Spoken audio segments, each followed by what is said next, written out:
नमस्कार बच्चों, आज हम हिंदी की कक्षा में पाठ 16 सवाली राम का पठन करेंगे।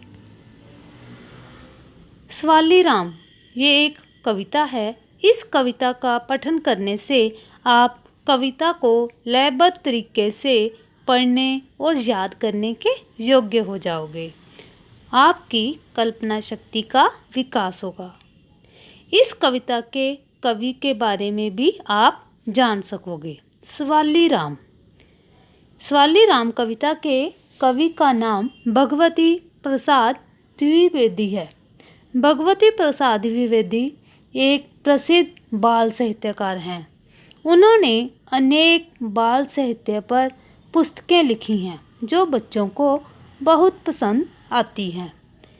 इस कविता का नाम सवाली राम इसलिए रखा गया क्योंकि इस कविता में 3 वर्ष का बच्चा है, जो 3 वर्ष में 3 साल,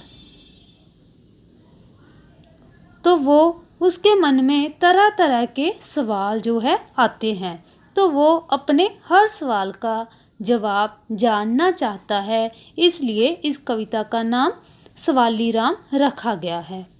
बबलू बस करते सवाल हैं, क्या उत्तर दें, बुरा हाल है।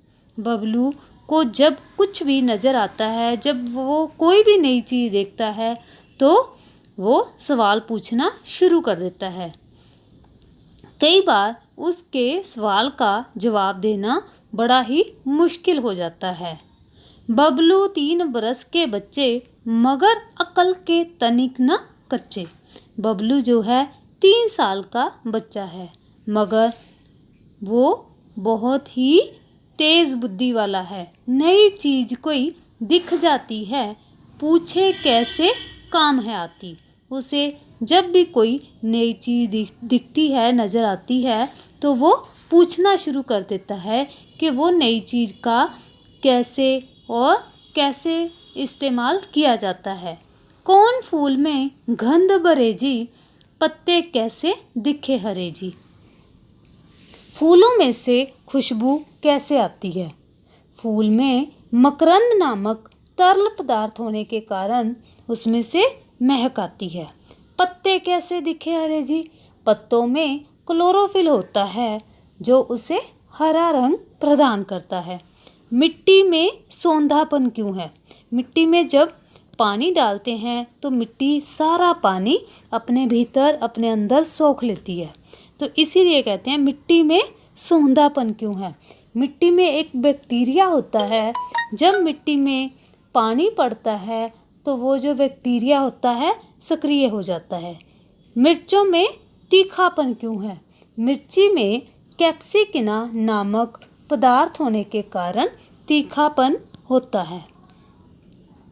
मेघा जल बरसाते कैसे, इंद्रधनुष दिख जाते कैसे। बबलू पूछता है कि मेघा मीन्स बादल कैसे वर्षा करते हैं और आसमान पर इंद्रधनुष जिसमें 7 रंग होते हैं वो कैसे नजर आते हैं।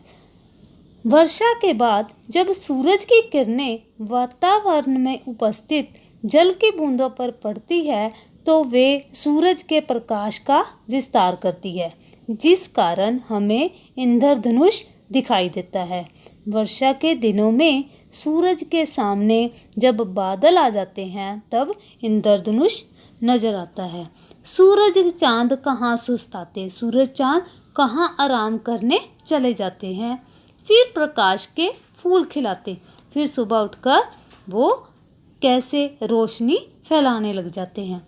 कुदरत का कैसा कमाल है, क्या उत्तर दें, बुरा हाल है।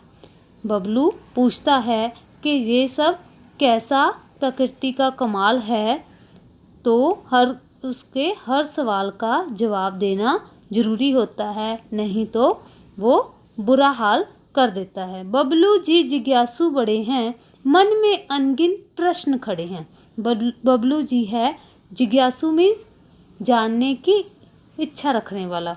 बबलू जी हर सवाल का जवाब जानने के लिए उत्सुक रहता है। मन में अनगिनत प्रश्न खड़े हैं। बबलू के मन में बहुत सारे प्रश्न होते हैं, अनगिन मीन्स जो गिने ना जा सके, उसके हर सवाल का जवाब वो जानना चाहता है। उलझन उनकी जाती बढ़ती, नई चीज अचरज से भरती।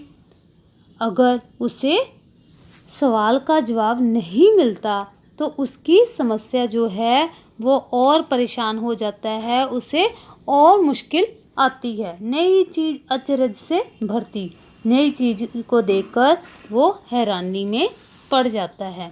साथी से टीचर से पूछे, माँ पापा घर भर से पूछे। वो नई चीज़ को देखकर कभी अपने साथी से, कभी अपने टीचर से, माँ पापा जहाँ घर के बाकी सदस्यों से पूछना शुरू कर देता है। उल्टे सीधे प्रश्न अनोखे, कुछ अटपटे और कुछ चोखे। उसके जो प्रश्न होते हैं वो बड़े ही अजीब होते हैं, बड़े ही अटपटे होते हैं और कई बार तो बहुत ही मज़ेदार होते हैं। अगर सवाल टालना चाहें बबलू जी की उलझी राहें, हम उसके सवालों का जवाब नहीं टाल सकते क्योंकि इससे बबलू को बहुत ही मुश्किल आती है, बहुत ही परेशान हो जाता है। हर जिज्ञासा शांत करेंगे, उन्हें नहीं हम भ्रांत करेंगे। हम उसकी हर जिज्ञासा को, जानने की इच्छा को है जो है उसे शांत करेंगे, उसे हम भ्रांत मीन्स भ्रमित नहीं करेंगे।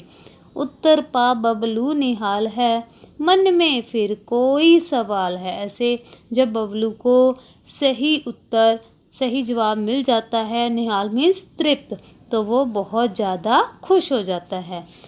तो मैं उम्मीद करती हूँ बच्चों कि आप सबको ये कविता अच्छे से समझ आ गई होगी।